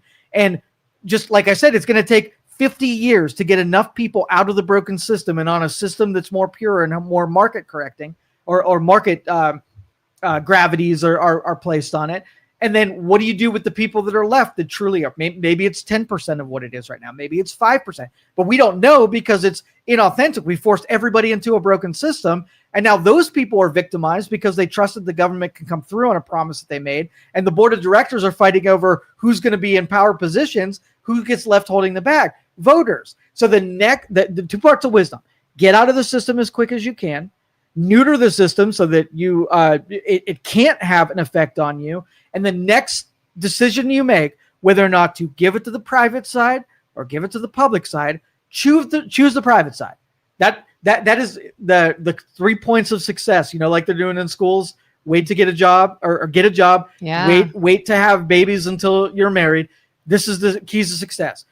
Break away from the government systems, neuter the systems, and never give another responsibility to those systems. Yeah. Period. Welcome to libertarianism. ACA was better than what we had before. Ha! Ha ha ha ha ha ha ha ha. Do you disagree, Joe? Oh my goodness. Oh my goodness. Do you want to elaborate or no? My goodness. Joe's like, I don't even have the time to elaborate. That's the biggest farce that I have heard in my lifetime. Can I make an analogy that will take my laughter and at least make my fake forced laughter and make it into something? Yeah. I'm going to use my Red Lobster analogy because I don't know. That's the first thing I thought of. Okay. So you decide that going to Red Lobster is too expensive and we need to reduce the costs for everybody who's paying for their own meal. Right. Mm-hmm. So we're going to fix it. Right. Here's what we're going to do. We are going to force everybody in the restaurant to buy Red Lobster. Like it's forced. You have to. It's the law that you have to subscribe to Red Lobster. Right. So we got this extra money that's coming to Red Lobster. Right. And then we're going to subsidize everybody's checks to people who are not at Red Lobster. So really, from your experience of being at the table, You were paying $100 for your Red Lobster. Now it's freaking 80. Everybody gets Red Lobster. Everyone gets Red Lobster. And then somebody audits the cost of Red Lobster and finds out, well, holy shit. Like, not only is it not $100, it's like $1,000 to go to Red Lobster. But the people who didn't even get to enjoy the meal at Red Lobster are paying for the effing Red Lobster. So when it comes down to it, it was complete fabrication of what you experienced as the consumer. And the only way to know that is if we turn it off and let the cost then come like a tsunami to the people who are at Red Lobster, like $800 for Red Lobster? How does that happen? It's because it was subsidized with people who were outside. The people didn't get to enjoy the meal. They were paying it the whole time, right? Mm-hmm. So it was a complete illusion that healthcare was freaking fixed by forcing people to buy your Red Lobster when they didn't get to enjoy the Red Lobster. That's why you got the maniacal laughter from me, because the whole thing was an illusion. You bought into it, you believed it, but it wasn't real. And what I could say is, hey, look, you took away the money from people paying who weren't ever eating Red Lobster. You made prices go up. So why did you were paying 80? So now you're paying 800. Let's just say that Red Lobster was the government, right? And the or the pharmaceuticals or the medical industry. So let's just say somebody else is paying the bill, right? When you raise prices on something, and I get to look at you and say, "Hey, Kellen, the thing I'm doing your landscaping. It's going to be $125 next time instead of $100." And you're like, "Okay, well, what more value am I getting?" Well, my costs have gone up and whatever. Right? We can have a conversation about it, and you can put pressure back on me to not raise my prices. And I have to actually make a justification as the end consumer for why I'm making the prices. And it's a negotiation, right? Yeah. Thank you, sir. Now, let's just say that somebody else is paying for the landscaping, right? And you as the landscaper, I'm the consumer now, you're the landscaper. You're like, somebody else is paying for the landscaping. You don't really have to make a justification to anyone other than the people that are paying the bill. And so, like, if I said, hey, you're going to go to Red Lobster and I am going to limit you to $200 for this meal, right? Mm-hmm. How many people in that enterprise are going to submit $100 when they were green lighted for $200? What do you want to bet that most of the green lighting that happens always is butting up against the top limit of the $200? And then you wait enough time and they're like, oh, everybody's almost using the whole $200. Let's make it $300. And what do you want to bet? Everybody in the landscaping group is like, oh, they're paying $300 now. Let me write up a slip and it's $299.99. And then you have this perpetual butting up against the most amount that can be paid. And they have runaway costs in one direction. Where if I had to justify it once a year, my costs have gone up. At least it's a fight that keeps me honest as a person that's providing the service, and it keeps you honest for pushing to make sure you're still getting good value. Again, broken system. No, it's no surprise that something that used to cost $400 costs $4,000 now. Yeah. Julie says, if corps don't pay the same in taxes by the loopholes they are afforded, then it is my business. Tell me about these loopholes. And I there's a certain segment of loopholes that I will agree with, but give me an example of what loopholes you're talking about. Yeah, Carter says Democrats use the loopholes just as much. But what loopholes? What are the loopholes? There's such a misunderstanding about companies and making them analogous with taxpayers. Companies are not taxpayers. So we'll use Amazon because this is a favorite topic. So if Amazon lost money in 2000, they lost $100 million. And in 2002, they lost $400 million. So they're up negative $600 million. And in 2003, they make $1 billion. How much should they pay in taxes on $1 billion? If they lost $600 million, right? And they made $1 billion, what should they be taxed on? The difference? The difference, right? Yeah. So $400 million would be a taxable event. Now, let's just say Amazon, they knew it was coming close to the end of the year, and they're like, I'm going to take $400 million. I know I'm going to pay taxes and build another distribution. So they spend $400 million on a new distribution that creates more jobs. Now they've spent $600 million in losses from the last 2 years. They invested 400 million. So their profit is zero. Even though they made $1 billion, what's their taxable profit? $0. Now the next year they make 400 million and they reinvest 400 million. What's their taxable profit? $0. What happens if they make $1 billion and then they spend $1 billion? What's the taxable profit? $0. They can perpetually extend when they pay taxes forever in the future, as long as they keep reinvesting back into the economy and making more stuff and hiring more people and making more capital improvements. So would that be considered a loophole so they don't have to pay taxes? Because if you tell them, hey, I lost 500, made 1,000, they're like, okay, we're going to tax you on 1,000. Do you think they're going to be like, well, shit, I'm not doing anything else then.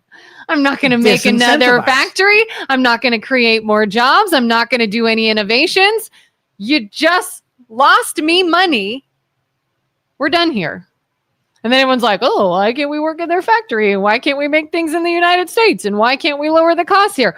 Well, I don't know. I could have done all that, but you chose to make me pay more taxes than necessary. And you wrap this up in this cute little bow of, it's not fair. Look at all this money, because you're hearing millions and billions. And so you think it should be millions and billions of taxes. And that doesn't even make any sense. Let's use the taxpayer version of this. So in the tax code, there's depreciated losses, right? So that would basically be, let's just say you get an income tax return or a check at the end of the year. Do I? Yeah. Yeah. Okay. So let's just, basically that's an overpayment, more money that you gave to the government. So let's just say you get $1,000 back at the end of the year. But what I'm going to do is I'm going to depreciate your overpayment. And I'm going to basically let you claim $100 of that for the next 10 years. So even though you paid $1,000 in that year, I'm only going to give you $100 back. And I'm going to give you $100 now for the next 10 years. If you have a year that you don't have an overpayment, then I'll use that $100 that I owe you. I financed what I owe you back over the next 10 years. As a taxpayer, would you be happy that I'm making you wait 10 years to get back your losses or get back your refund? Probably not. All right. It's not a fair thing, but the government allows, if you take a loss, you have to depreciate it over a number of years until you are able to realize the rest of the loss. So you might make, if you made $1 million this year, right? Yeah. Or I'm sorry, you lost $1 million this year and you made $1 million, like 1 for 1, that you'd be at zero and you wouldn't pay tax that income. But I'm going to take your $1 million loss and I'm going to make you take the $100,000 over the next 10 years. Guess what my taxes are when you make the $1 million? $900,000. Because I'm only letting you take 100,000 of it. You're going to pay taxes that you don't have in a bank account that doesn't exist and make you pay 30% taxes on that 900,000. Fictitious taxes. My money and I want it now. That's right. So every loophole that exists, there's also a countervailing unfairness that companies are put under, where they have to do certain things that absolutely make no sense. It's almost like the property tax. You remember when they were like, we're going to take the increased value of your, not property tax. So we're going to take the increased value. So you bought a house for $200,000, right? Yeah. And now it gets reevaluated and now it's worth $400,000. Well, you haven't sold your house yet, but that's an increase in capital gains on your house. So now you're going to pay 30% on the $200,000 that your house increased in value. Give it up. And you're going to argue, I haven't sold the house yet, right? Is that realized gains or something? Unrealized gains. Yeah. So you haven't sold the house, so you didn't realize the gains, but since it's valued more, then you have to pay me 30% on the increased value of your house. That seems like a very unfair prospect to charge you something that on a situation that hasn't occurred yet, but because the thirst for taxpayer money is so great, they have to invent creative ways of taking more money from you so they can give it to other people. Yeah, I used to get so excited when I got these little monthly emails from our mortgage people, and it was like, oh, your house is now worth this much. I'd be like, oh, it's worth more than we paid for it. That's exciting. But I could actually be screwed over for that. Yeah, right. And then you'd have to sell your house to pay the taxes. Yeah. Right. I was like, I have no plans on ever moving, but eventually probably might have to because they're going to push me out. Yeah, I want to hear about these loopholes. So, Julie, if you have some actual loopholes that I can explain to you, it's probably a misunderstanding where the warring classes of the two don't really understand how the system works. Like when you hear Elon Musk makes $1 trillion, right? Mm-hmm. Do you think he has a paycheck that makes $1 trillion? That's like $1 trillion? Probably not. Right. So if there's 26 paychecks in a month, or in a 26 paychecks in a year, he got $1 trillion divided by 26 and he took his paycheck, and it's not how that works. How many zeros are on a check for $1 trillion? That's a lot of zeros. That's 12 zeros. Holy cow. Yeah, lots of zeros. I promise you he's not getting that check. No, more than that, because it's 9. No, it's 12. 12 zeros. Dang. But in a consumer's world, you think Elon Musk is receiving an actual paycheck like you do. What if you got paid in stock? What would that be like? What would your taxes be like? Well, here and really there's only one condition where I will agree with most of the Democrats. This is a little bit of a loophole that I don't agree with. So let's just say I paid you in stock. Okay.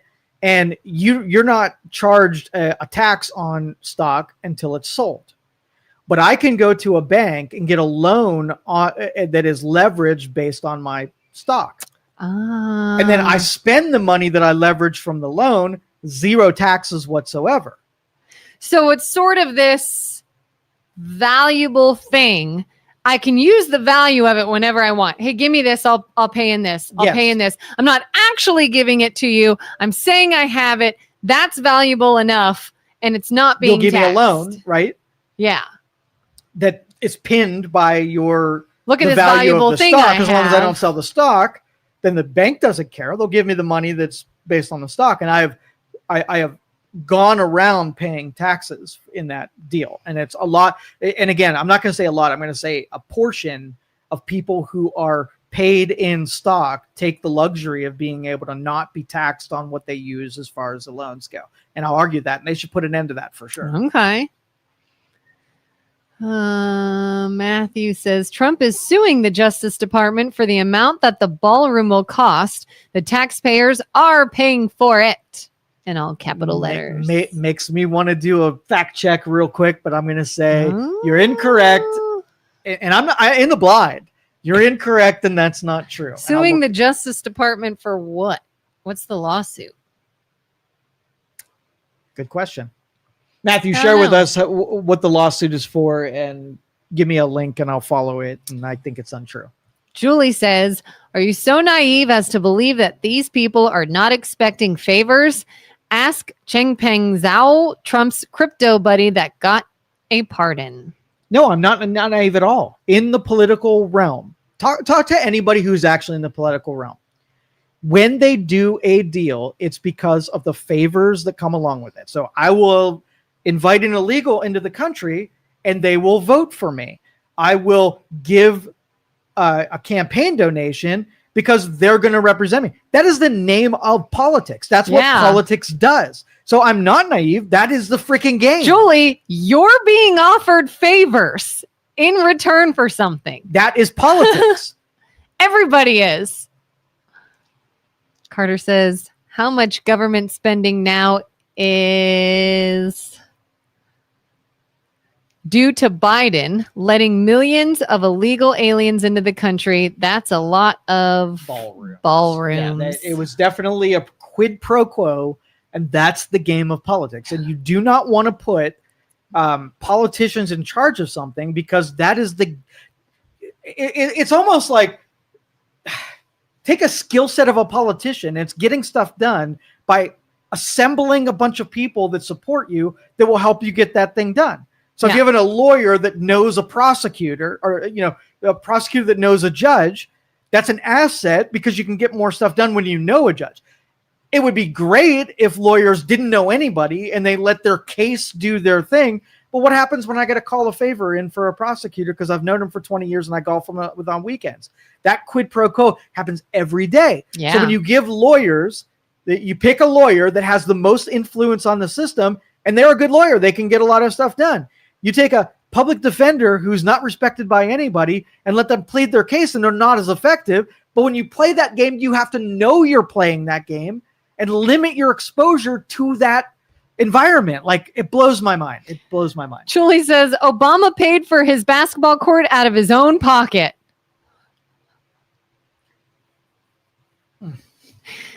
And who paid for the ballroom? I'm gonna look at that whole basketball court paying out of his pocket thing. That's gonna be my next fact check, and I'm gonna go 2 for 2 as that Even is if he BS. did, even if he did, he took care of it without the taxpayers. Trump took care of it without the taxpayers. You just don't like one of them. Matthew says libertarians want all the benefits of living in a government state, but hate all the taxes and downsides that come with it. Now, that would be anarchists, not libertarians. Libertarians have a bent where the opposition is part of balance. So if taxes are too high, you're going to get libertarians to have less. Not none, but less. When you have government spending, you're going to have not no government spending, but less. And so the libertarian persuasion, if you have to decide whether or not this limits liberty or whatever, you know what direction they're going to go on. There's just a point where liberty, something like, let's just say we neutered government, we had less spending, and now the liberties were put at risk because of lack of government abilities, then you're going to have libertarians pushing on more spending. It just so happens we live in an area where liberties are being crushed by government. The footprint of government is killing personal liberties. There might be a point where personal liberties are being squashed just because the government is so small it can't induce more expansion of rights and liberties. So we just in an era where that's more obvious and more pronounced. Obama also used it to host wounded vets and sports teams. Guess what the ballroom's being used for? Diplomats and yeah. It is on. Oh, did we lose it? Man, we've missed a lot of comments. Matthew said something about it's on both sides. Oh my goodness. Wow, guys, we really got to catch up. Oh, didn't open today. Breaking news. We'll read that in a second. Let me get. Oh, Brian says on both sides. Brian, please, for the love of God, acknowledge that fact. Burisma is the first and most simple example. For sure, the game that's being played is played equal on both sides for sure. Yeah, as many as quid pro quos of you do this for me and I do that for you. I always, acknowledge like the Biden family usually does a quid pro quo for personal interests over national interests. So let's just say Trump builds a ballroom and he invites a bunch of world leaders and he doesn't siphon the money to his own personal bank account, but he does something for the good of the country.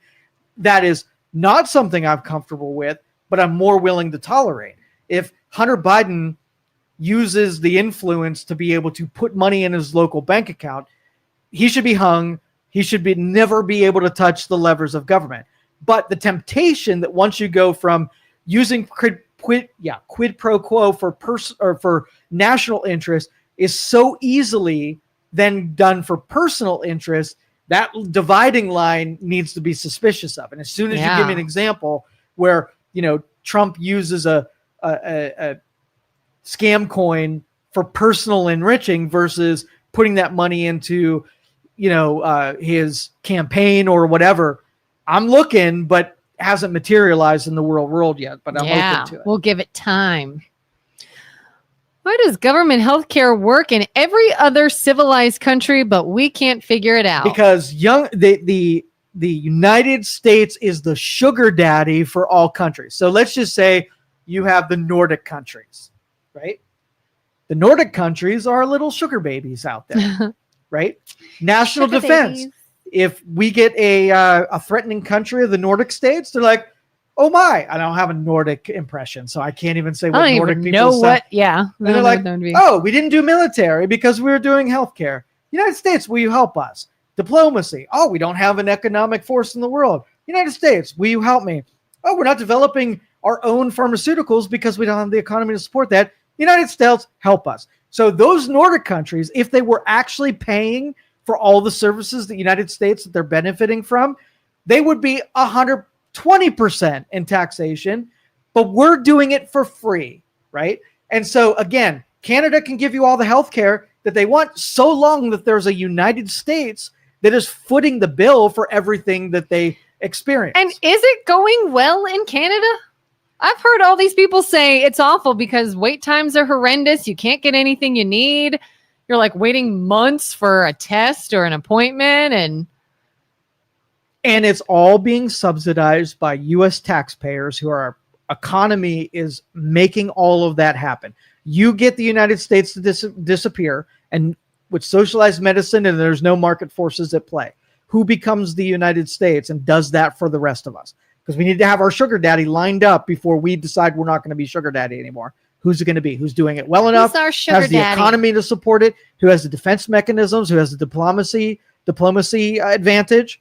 Who's the next United States? And do we want there to be a United States? We're like, oh no, like we're going to be dominated by not a benign entity that has sort of like noble virtues. We're going to be this country like, oh, let's take Maduro. Maduro has the drug money to be able to support developing pharmaceuticals and whatever. Do we want him to be in charge? Who's the next good country that's out there? Zero. There are none. There's not a country that I would. We don't get a sugar daddy. Yeah, exactly. No. Youngstown studio. This is BJ says breaking news: the Southern Park Mall didn't open today because employees and security reported didn't get paid. Foregone conclusion: the company that has ownership of the Southern Park Mall hasn't paid their property taxes in a couple of sessions here. Utility problems of power companies not being paid for the lights being on, and now they can't open the doors because they didn't pay their bills. This is the death. R.I.P. Southern Park Mall. Dur, dur, dur. We need to play that. Dur. Sorry, Southern Park Mall. Oh no! Okay. All right, I'm going to go ahead and talk. Turning Matthew, it on for. We're doing it, Matthew. We're getting you. We're turning on the phones. Matthew says, Julie, if you're still talking about Buriyama, you might have Biden derangement syndrome. I have not heard of Biden derangement syndrome, but that's interesting. Well, Trump has Biden derangement syndrome. Oh my God. You can't have a freaking Did you press see conference. 60 Minutes last night? Studios host and Call Streeter line. So there was a whole 60 Minutes interview with Trump last night, and I tuned in, and the first words out of my mouth were, gosh, shut up. Like, she couldn't even get the question out with a Trump. Well, he was the worst. And can He manage was the your worst callers president from the ever. call-in There ever was. I studio was like, web all interface. right, we get it. You think he was the worst president ever? Let's move on with the interview. I think they should set a rule that after 3 months of any presidency, you can't even reference the previous administration. Yep. Okay, Brian says it's just as broken, if not more broken, in Canada's socialized healthcare system. Months of wait times, subpar doctors, if any doctors at all, and multiple months of waiting to try and get on appointments. But that's what you give something away for free, and you don't have the value and respect of the people who are consumers that treat it as a resource that needs to be spared and is sacred. You just have mass.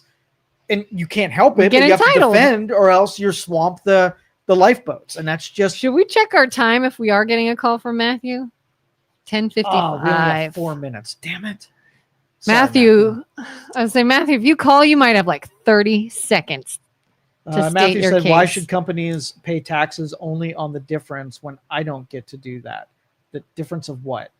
You're saying if they lose $1 million, then they make $1 million, or if they lose $1 million, but they make $1 million something, like we were saying, pay taxes on the difference, not the total. He says, why do they get to do that? We don't get to do that. You do that when you itemize on your regular taxes. If you take a tax deduction that is you forwarding a liability so that you're insulated from taxes on that liability. And I don't care if you do the free ones that they put online, you're taking exemptions. When they give a child tax credit, you're getting an exemption on a portion of the money that you have to pay in taxes. You're doing that every single year. And you don't have to wait 10 years to get it back. You get it back now. Yeah. Did BJ give us a warning? Not How yet. many minutes? Well, we're like 5 hours behind here. Yeah. If companies suck at their business, too bad. Isn't that not that if you suck at managing your money, then you shouldn't get any food? If you suck at business so bad that you shouldn't get any subsidies? I agree with you. Yeah.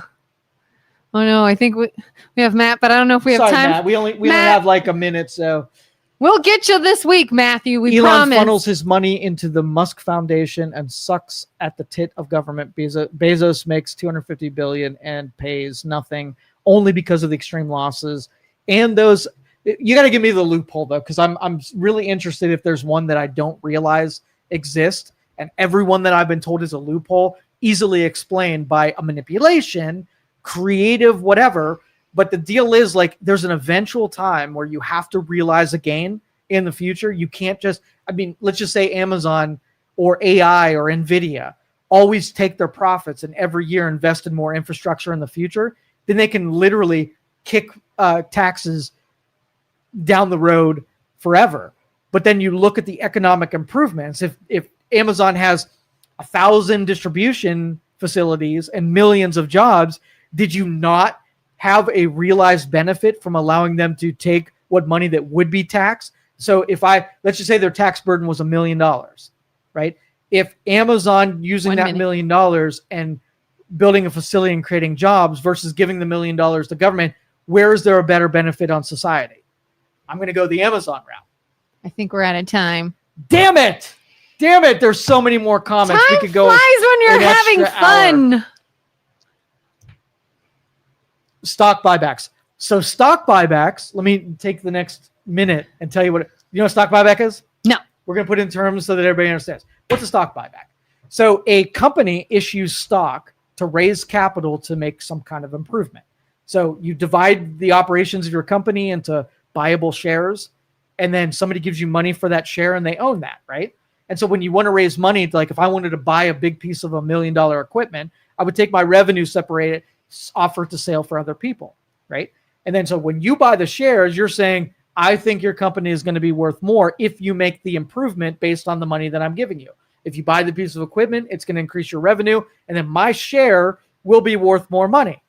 So once I sell shares and I make the money, then I buy those shares back up, because in the future, I'm going to buy another piece of equipment. But if all I have is outstanding shares, right, I can't use that to raise money the next time. So I buy back those shares so then I can reissue them in the future when I want to buy my next piece of equipment or make my next capital improvement. Easy to understand, right? Okay. All right, we're out of time. Thank you, everybody, for listening and watching out there. Make sure you like and subscribe to the Youngstown Studio, and we will see you tomorrow. Bye.